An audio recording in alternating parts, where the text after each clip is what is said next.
Hey, check out who was on the morning after with Nick and Big J today. Yeah, okay. Sometimes you got to kick it and just start over again. Yeah, it's IT kind of like just start it over and try again. I swear, I feel like that's the first thing you learn at IT school is just, did you plug it back in? I don't know. How are you, Lzzy? I'm doing great. It's good to see your faces. How have you guys been? Yeah, you know what? We're pretty good. We've been surviving all right here and thriving, and gosh, I'm trying to think of the last time we talked to you. It's been a minute, but we managed to survive COVID, and in the in between time, have some fun in the in between. So we're happy to get back rolling in a regular, good old fashioned rock and roll style. I agree. It feels like after everything kind of opened up, everyone has been constantly for the past couple of years trying to make up for lost time. Yeah. That we it's a battle we can't win. So yeah, I'm in the same boat. We're writing a record and we're finishing that up, but at the same time we've continued to tour like for 6 weeks at a time. So yeah, I don't even know what year it is at this point. time is time is elastic. It's been a very, very busy year for you guys. And I know you're working hard on that album. We kind of got a little bit of a sneak peek of it with the new single, which we absolutely love. It's fantastic. Thank you Was so there much. ever any discussion about like maybe we do just a single at a time or an EP or something like that? Or were you always full in on Let's Go album all the way? I've always done everything in a very old school way. I believe that, whether it's an EP or whether it's an album, a collection of songs, it's kind of a snapshot of where you're at in your life. So we've always kind of been toward that. At the same time, we've been moving more into that type of thinking just because there is no time.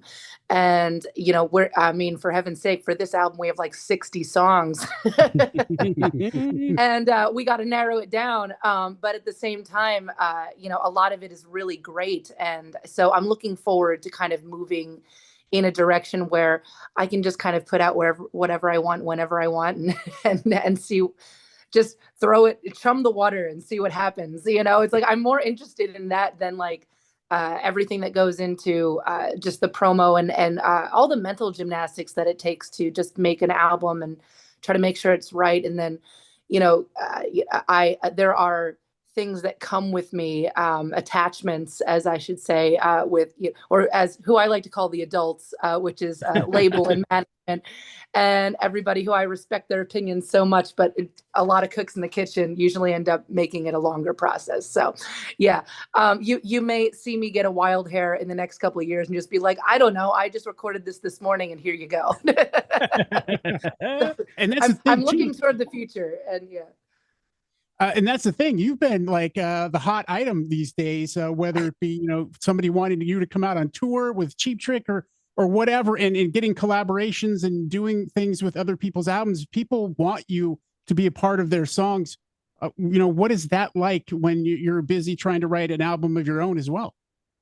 It's well, first of all, it's beautiful. I have a lot of these moments in my life, nearly daily or at least weekly, where I'm still very connected to my inner child, and that inner child is still the little girl in 1996 that wanted to be a dude dressed up like a girl in an 80s music video. It's like that. It's very much alive. And so when you get asked to do those things, like with my, Skid Row project that I did with them, and you start thinking about like, this is just crazy, this should have never happened in my life, and to be wanted by all of these respected musicians and these people that their legends precede me, the fact that I'm getting calls and opportunities to do things with these people is just amazing. So yeah, it blows my mind daily. And busy schedule aside, I'd rather it be that way, than me sitting around my house wondering if anyone's ever going to like care about what I do. So I think it's wonderful. Well, speaking of that, and then also kind of chumming the waters, a couple of days ago, you did online post a cover of a Linkin Park song that you did. And of course, Yes, I did. everybody's talking about it. And I know that there's part of you that has like the devil on her shoulder that goes, this would be fun to mess around with some people. But, did you do that just for fun? Or was it just one of those things where you're like, hey, I just want to do this? This was a women. It was a couple different things. So, I'd heard about Linkin Park, and they have a big announcement. I think it's tomorrow they're announcing. So I'm very much excited, and I'm a fan. It's so good to see bands who are legendary in their own right and that have carved out a name in this world and have gone through so much, more than I could even fathom in my band, of course. I love seeing them come back. And then so this all ended up as kind of like a funny just afternoon, right? So I started getting calls from my management, my booking agent in Europe, and a bunch of other people in the industry saying, "Why didn't you tell us anything?" Yeah. And I'm like, "What are you talking about?" And so, and they're like, "Well, they all think it's you, who's the next singer for Linkin Park." And I said, "Well, honestly, you guys would know more than I probably before I did." So I thought it was really funny, but at the same time, so it was a little of both. It was a little of, let me do this cover that I've been wanting to do forever as a tribute to them, but also say nothing. Yeah. Because internet, and it's fun. So yeah, I have not gotten a call from the Linkin Park boys to be the new lead singer, but let this be my official audition tape.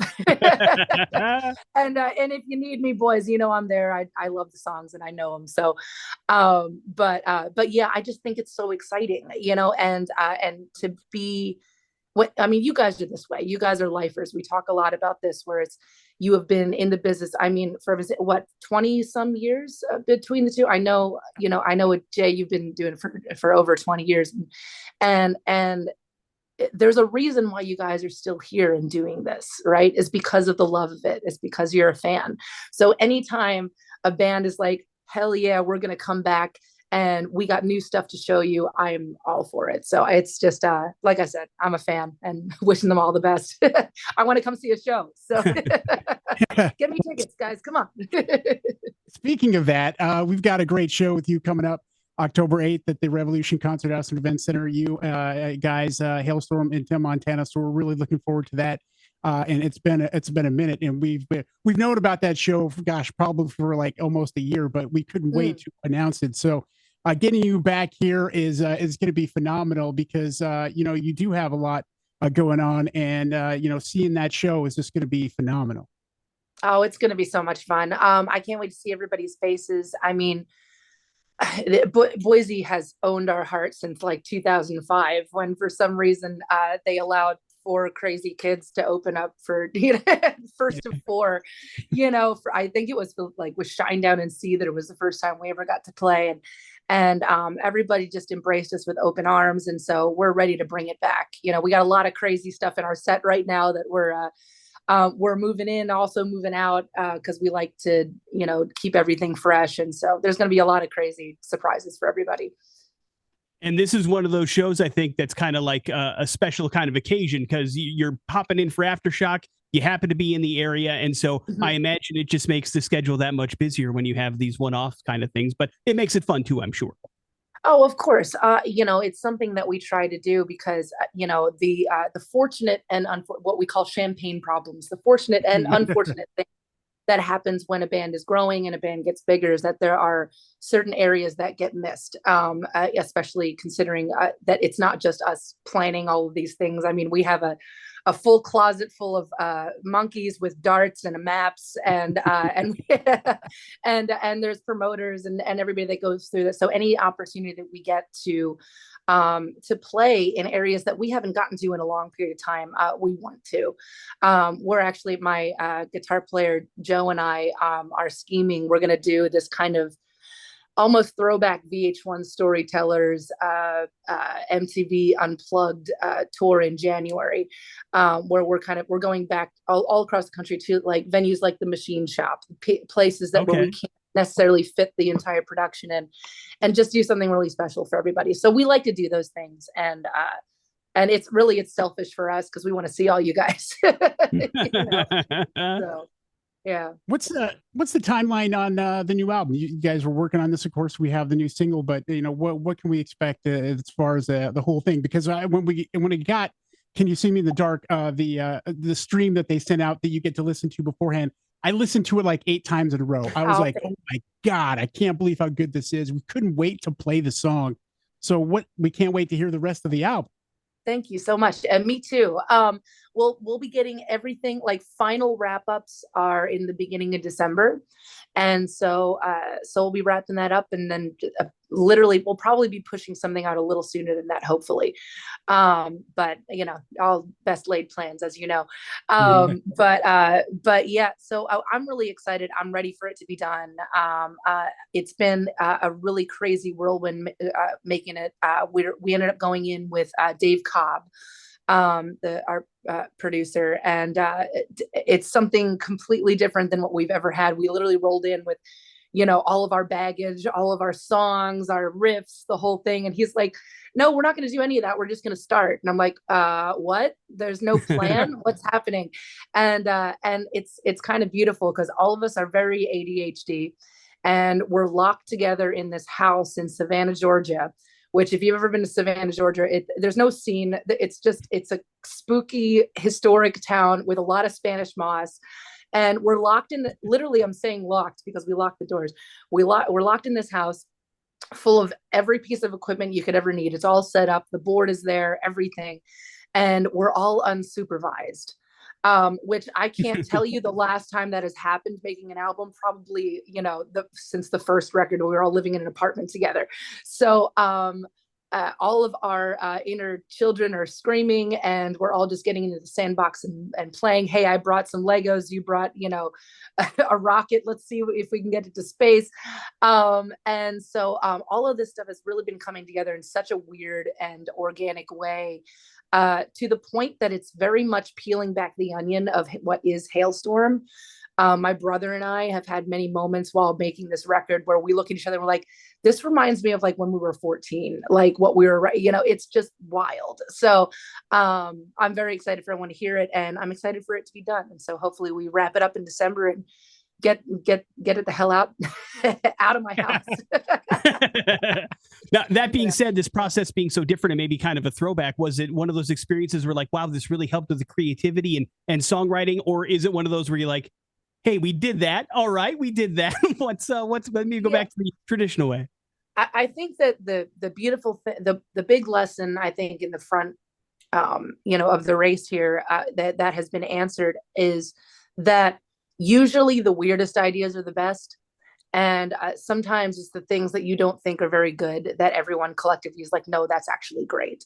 And I think that that's been the beautiful thing, is that like the four of us, even though, I mean, my brother's 37, he's the young gun, but like we're all in our early 40s, and we've been doing this a long time together. And so to have that kind of reconnection to who you are as people and as friends, and really having that kind of come out in the music, and it not be this kind of assembly line, like, okay, Lzzy wrote 12 songs, we all really like them, let's record them, or hey, we have this collection, we have a month to be in the studio, let's just go and bang it out. We've really like kind of taken the time to really let the music tell us what to do.